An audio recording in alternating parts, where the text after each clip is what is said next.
A Brasília amarela tá de portas abertas. A nova loira do tchan é linda. Deixa ele entrar. Ué.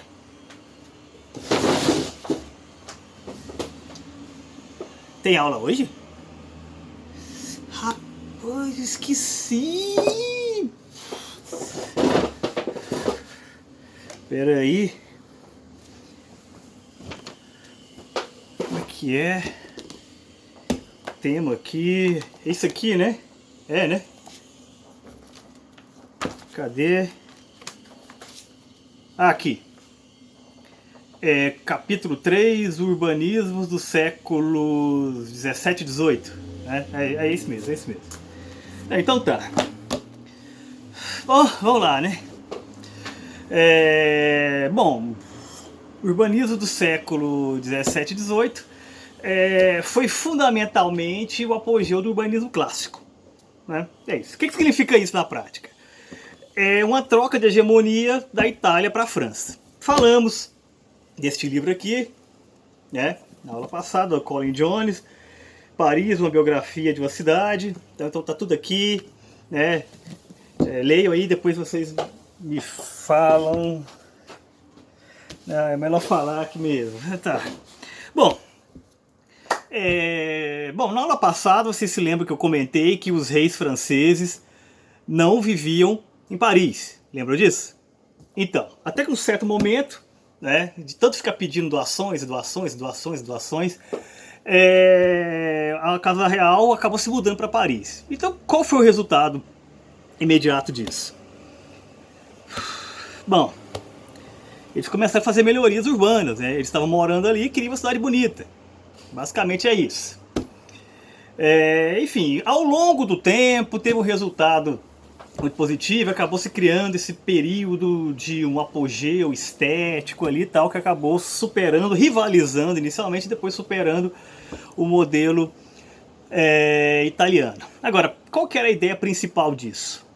Desse projeto todo aí? Primeiro, a recusa do gigantismo. Eles não queriam uma cidade grande demais. Por quê?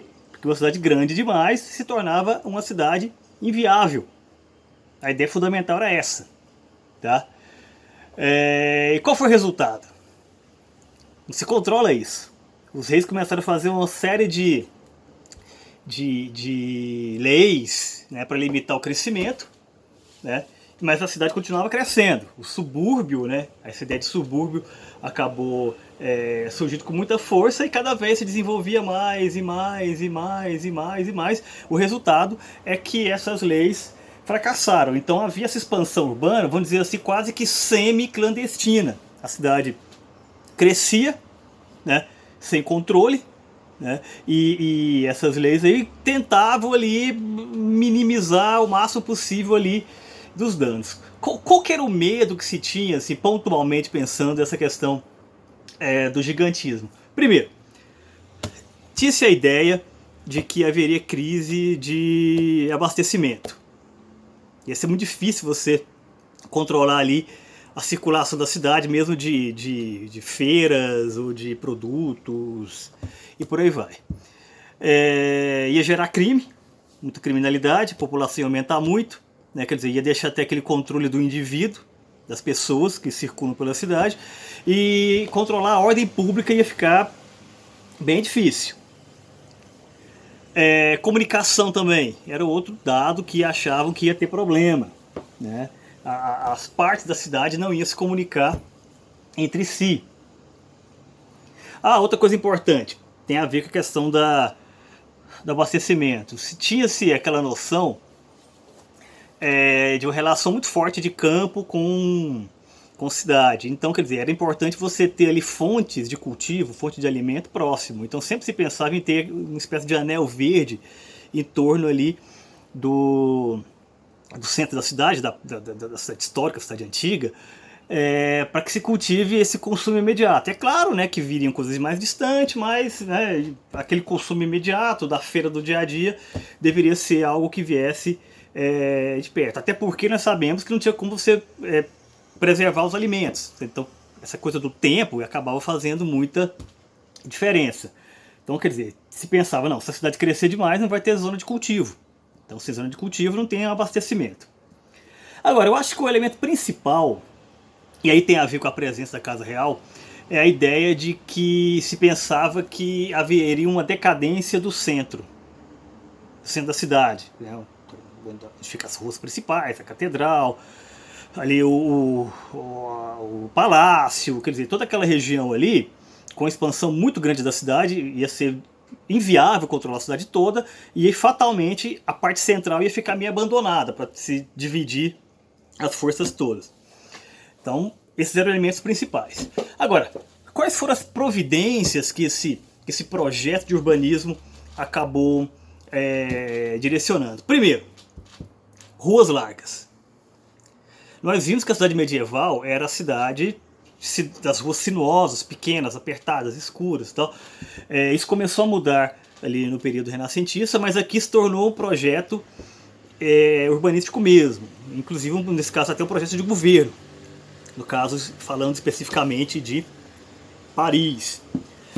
Tá? Chegou a ter, inclusive, a famosa Lei dos 10 metros, que era uma lei que foi promulgada em 1607, que dizia que todas as ruas deveriam ter no mínimo 10 metros de largura, que haveria ali uma facilidade de deslocação, das pessoas andarem, caminhar, as carroças também, né?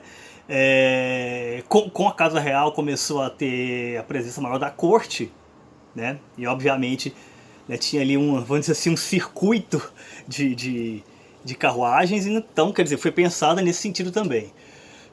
Outra coisa importante, nós falamos do urbanismo renascentista, a importância que tinha os jardins, né? E o jardim medieval, como nós comentamos também, ele era um jardim basicamente fechado, né? Quer dizer, eram zonas verdes que tinha ali no meio da cidade. Você tinha toda a cidade de ruas sinuosas, fechadas, escuras, tal, apertadas, e essa parte verde ali no meio, que tinha muitas funções, até já comentamos, que ia desde receber populações ali no caso de guerra, né, ou até criar animais, esse tipo de coisa. Só que esses jardins, eles acabavam sendo, com o passar do tempo, né, zonas insalubres. Então o que se pensa? Não, vamos abrir isso. Então, tanto que hoje é muito difícil você achar um jardim medieval original, a não ser alguns bem isolados assim. Agora os maiores, né, todos se perderam. Por quê? Porque foram derrubados e se começou a construir ali jardins em forma de passeios, né, jardins abertos, né, pegando aquele modelo renascentista e expandindo, né, levando como o ideal de cidade mesmo, as pessoas caminharem e tal, de rua a rua, né, passando por essas áreas com vegetação, com plantas, com folhas e por aí vai. Um dos objetivos principais era a questão da circulação de ar, né? Se achava que grande parte das doenças e problemas sanitários eram provocados pelo famoso ar parado, né? O ar insalubre e tal. Então o que eles pensavam? Não, vamos fazer uma circulação de ar mais interessante aqui, mais competente aqui, o ar mais livre, né? Todo mundo vai ficar mais saudável, mais bonito, aquela coisa toda, então beleza. Então, jardins em forma de passeio. Um problema das cidades históricas, né, da antiguidade, da Idade Média e até ali do período renascentista, é o problema de falta de sistema de esgotos, né? Na Roma Antiga havia a famosa Cloaca Maximas, né? Mas ali na Idade Média a coisa meio que se perdeu, né? Então essa lógica do sistema de esgoto se perdeu e começou a voltar com muita força aqui. Agora, é claro que você cavar uma cidade toda para fazer sistema de esgoto é muito difícil, então ele foi sendo criado, estabelecido ao longo de décadas, séculos até. Demorou muito para que acontecesse, mas, né, era uma das ideias principais, uma das propostas principais. Outra também, pensando em termos de limpeza e circulação de ar, era limitar a altura dos edifícios. Que é um edifício... Lembra que nós falamos das ínsulas romanas, que era uma coisa fechada, né? Tanta ideia de ilha, isso, né? Fechada, insalubre, escura e tal. Então, pensando nessa coisa dos prédios menores, chegava até 7 andares em Roma Antiga, prédios menores, né, com possibilidade de serem mais bem cuidados, mais limpos, né, mais abertos, um espaço maior entre um e outro. Quer dizer, tudo isso fez parte, né, dessa programação. Agora, você tinha que limpar da cidade partes que eram fatalmente sujas e mal cheirosas, né, e insalubres. Por exemplo, matadouros, que havia muitos ali no meio do centro da cidade, curtumes. Já passou perto de um curtume? Quem passou sabe o cheiro que tem, o aroma que tem. Quer dizer, vamos limpar também o ar da cidade, tirando esse tipo de negócios, né, do centro ali, da área mais urbanizada, e levar para regiões mais distantes. Eu sempre acho que é interessante fazer exemplos via literatura. Então, nesse caso aí, dessa questão do cheiro da cidade, né, eu recomendo esse romance aqui, que é um romance dos anos 80, década de 80, do Patrick Süskind, que é o romance O Perfume, que inclusive é um dos meus livros preferidos. Foi feita uma adaptação cinematográfica muito fraca. Não chega a ser ruim, péssima, não. Mas é fraca. O livro é muito bom, né? E fala exatamente desse período que nós estamos tratando aqui. E logo na primeira parte do livro, descreve o cheiro da cidade de Paris. Né? Um dos focos, né, da narrativa é a ideia do perfume, né? A busca pelo perfume perfeito. Então aqui tem um pouquinho sobre essa questão do cheiro. Nada melhor do que dar a voz para um grande literato, né, falar em nosso lugar. Então vai lá, Patrick Süskind, O Perfume, capítulo 1. No século XVIII, viveu na França um homem que pertenceu à galeria dos mais geniais e detestáveis figuras daquele século, nada pobre em figuras geniais e detestáveis. A sua história é contada aqui. Ele se chamava Jean-Baptiste Grenouille. Dá um saltozinho aqui. Na época de que falamos, reinava nas ruas, nas cidades, um fedor dificilmente concebível por nós hoje. As ruas fediam a merda, os pátios fediam a mijo, as escadarias fediam a madeira podre e bosta de rato, as cozinhas a couve estragada e gordura de ovelha. Sem ventilação, as salas fediam a poeira, mofo, os quartos a lençóis cebosos, a úmidos colchões de pena, impregnados do odor azedo dos penicos. Das chaminés fedia o enxofre, dos costumes as lichevias corrosivas, dos matadouros fedia o sangue coagulado. Os homens fediam a suor e a roupas não lavadas, sua boca fedia a dentes estragados, seu estômago fedia a cebola e o corpo, quando já não era mais bem novo, fedia a queijo velho e leite azedo e a doenças infecciosas. Vou parar aqui, né? Tome aí o seu engove e vamos seguir. Então, bela dica literária, né? Uma descrição de período assim muito rica. Bom, então afastou-se os costumes, afastou-se os matadouros, tal. Qual que era o outro grande problema? A questão das doenças, né? Pensar em tirar as doenças dessa região mais central. Então, e se afastou, né, em muitos casos, as prisões e os hospitais. Boa parte deles foram retirados, aqueles mais insalubres, né, foram retirados dessa região central da cidade. Foi a época que se criou a ideia de hospício, né, que meio que reunia loucos e doentes e tal. Um autor que trabalha muito isso é o Michel Foucault, particularmente nesse livro aqui, é um pequeno clássico, chama-se História da Loucura, em que ele mostra como que houve essa criação dessas instituições que, na prática, tinha o objetivo de tirar de circulação as pessoas que não tinham muita serventia social. Criminosos, pessoas doentes, e por aí vai. Um livro que dialoga bem com a História da Loucura do Foucault é aquele que nós estamos vendo por partes, do Richard Sennett, Carne e Pedra. Lembra que nós falamos desse livro já? 2 vezes? Então, só relembrando aqui, para poder chegar onde eu quero. Na primeira vez, falamos que a cidade antiga, ela buscava aquela ideia de perfeição, corpo são e mente sã, e isso ia para para a cidade. A carne e a pedra, lembram? Relação do ser humano com a pedra, com a cidade, com as construções, com os prédios. Então, no mundo antigo era isso. Roma, Grécia e tal. Na Idade Média não, na Idade Média mudou. A ideia era a coisa do corpo que sofre, né? O corpo do pecado. Né? Então você tinha que punir o corpo. Então, portanto, a cidade representava isso também. Em toda aquela configuração que nós já falamos algumas vezes. Agora, nesse período, século XVII, século XVIII, em que começou a ter uma pujança muito grande na produção, em que a cidade passou a produzir riqueza, né, por si só, não dependia apenas do que o campo fazia, produzia e levava para a cidade, se vendia ali, não era mais isso, começou a ter uma produção artesanal e manufatureira muito grande. Então a ideia era do corpo sob controle. Então essa terceira parte aqui da história do corpo, segundo Sennett, é essa. Né? Você teve o corpo perfeito, o corpo que sofre, e agora o corpo sob controle. Então todo esse controle urbano vinha de modo a fazer esse controle desses indivíduos que serviam pouco, né?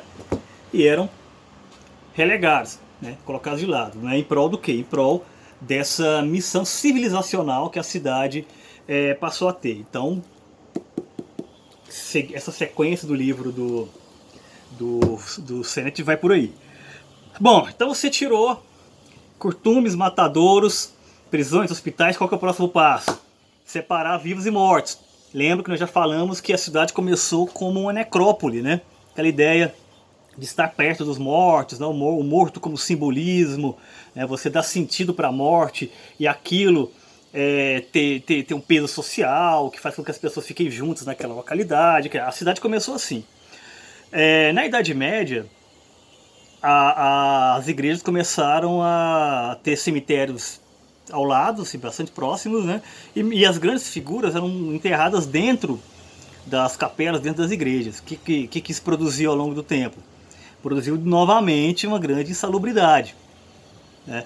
Então o que se pensou? Olha, vamos então, não exatamente proibir, porque a prática continuou, e na verdade até hoje, em alguns casos, continua existindo.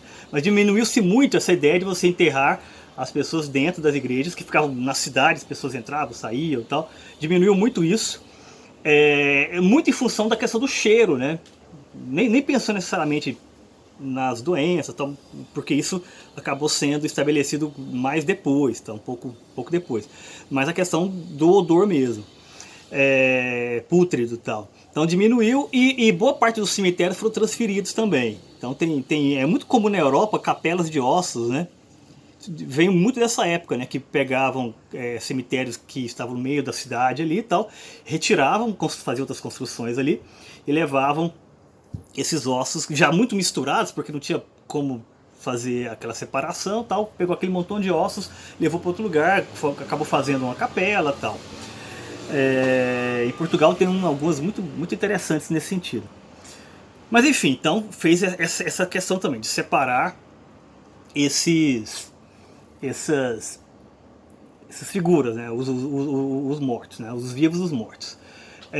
Agora, pensando assim em termos de projeto principal, né? Visualmente falando, o que passou a preponderar a ideia de que cada prédio deveria ter a sua função expressa pela arquitetura. Ou seja, você olhava para o prédio, estava passando na rua, olhava para o prédio, não, esse prédio aqui é tal coisa, não precisaria ter uma placa gigante dizendo, olha, esse prédio é isso. Não, você vê a configuração do prédio, você sabe mais ou menos o que é, e eventualmente existe a placa. Né? Alguma coisa escrita ali e tal, alguma representação gráfica, alguma coisa assim, mas não era fundamental. Por quê? Porque você deveria olhar e já saber do que se tratava. Alguns exemplos aqui, a própria questão do teatro, né? Você poderia passar de frente a um teatro e saber que aquilo era um teatro. Né?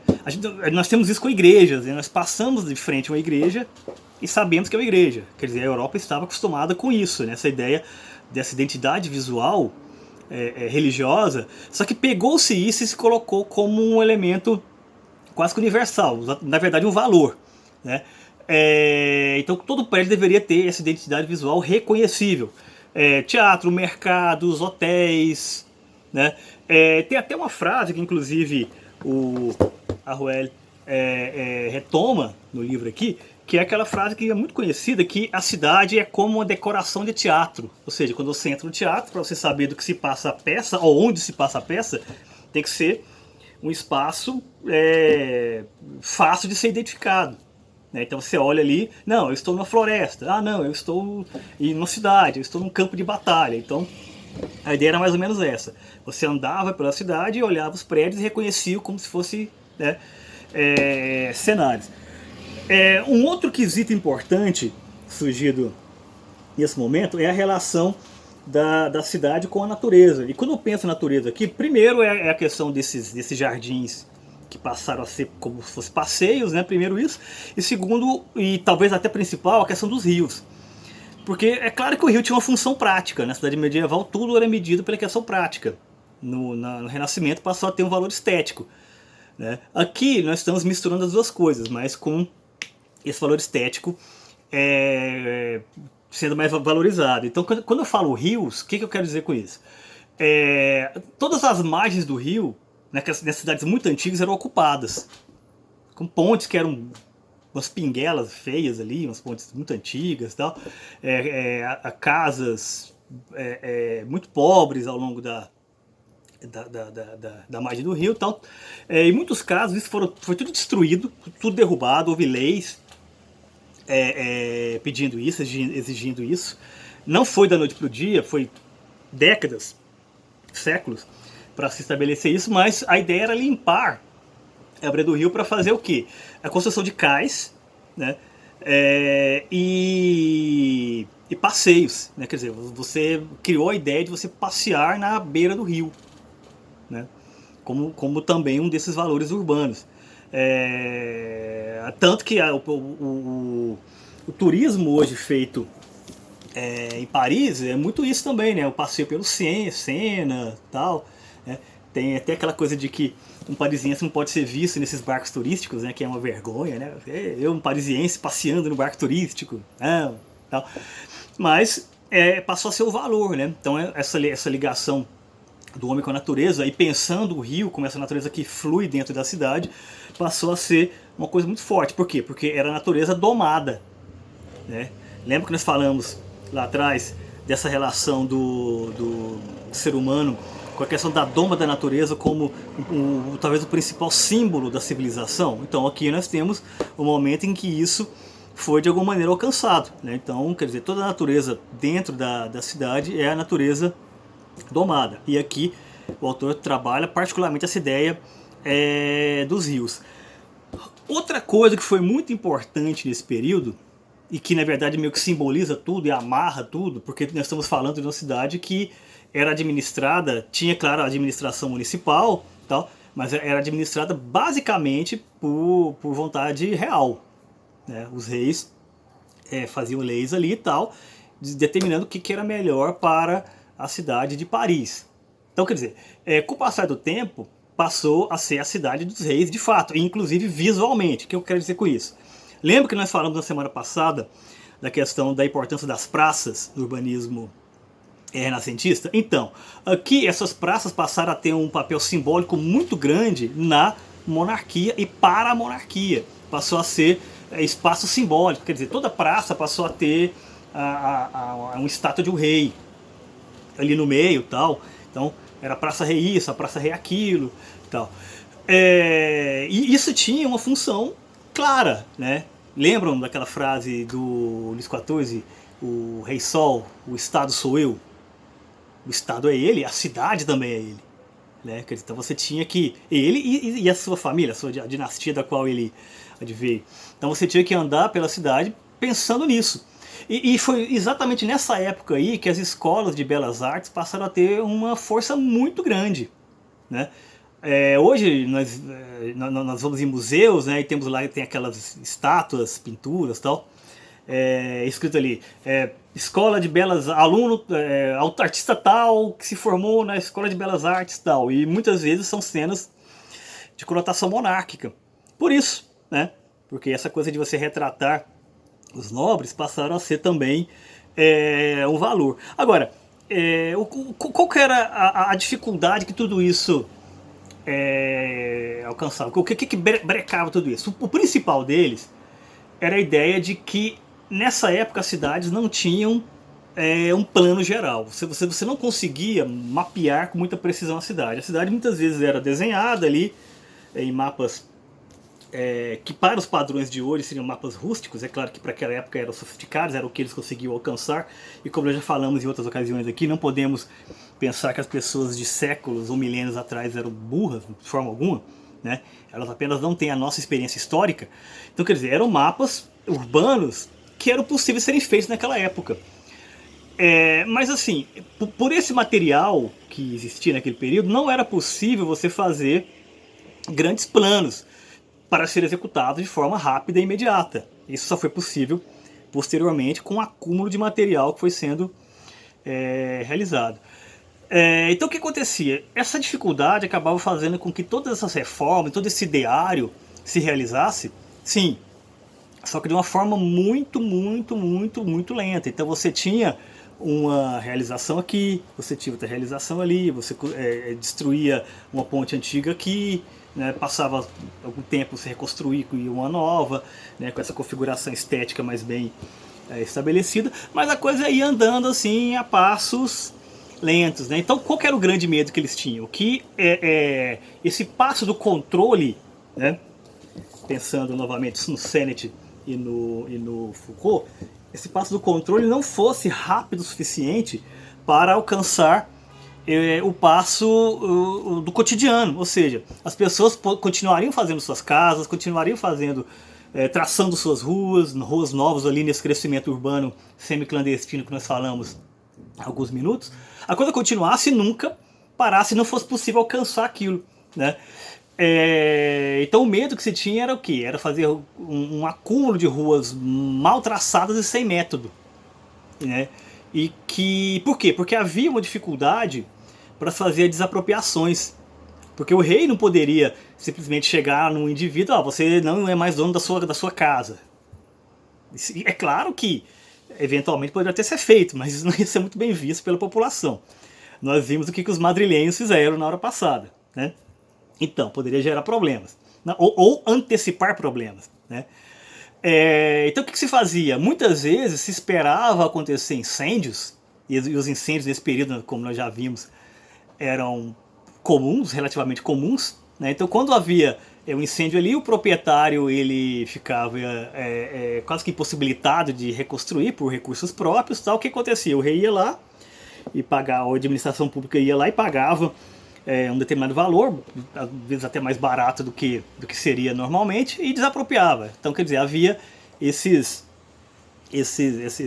possibilidades. Porque a desapropriação, ela não era, vamos dizer assim, como nós falamos, impossível, só que não poderia ser abusada. Inclusive a desapropriação era considerada um direito real universal. Ou seja, o rei tinha o direito de desapropriar para o bem da cidade. Agora, nem sempre era interessante fazer isso. O autor ele segue com outros exemplos, né? Ele fala de exemplos na Itália, um exemplo em Portugal, é um caso muito particular, né? Falando do Marquês de Pombal, que depois do grande terremoto, aproveitou-se para reconstruir a cidade de Lisboa, inclusive com um traçado quadricular, né, em que tem-se uma hierarquia entre as ruas, né? De alguma maneira esse terremoto que aconteceu em Lisboa foi vamos dizer assim, um incêndio gigante, né? Quer dizer, resolveu tudo de uma vez, né? No caso dos reis franceses tinha que ser de incêndio por incêndio, ou então ali gastar um pouquinho do crédito que tinha fazendo essas desapropriações. Mas aquela coisa, né? Vocês sabem, brincou com fogo, né? Pode se queimar. A Revolução Francesa que o diga, né? Então, reis franceses, ó. Bom, acho que é isso, né? Então tá. Fui. Valeu. Brasília amarela, de portas abertas.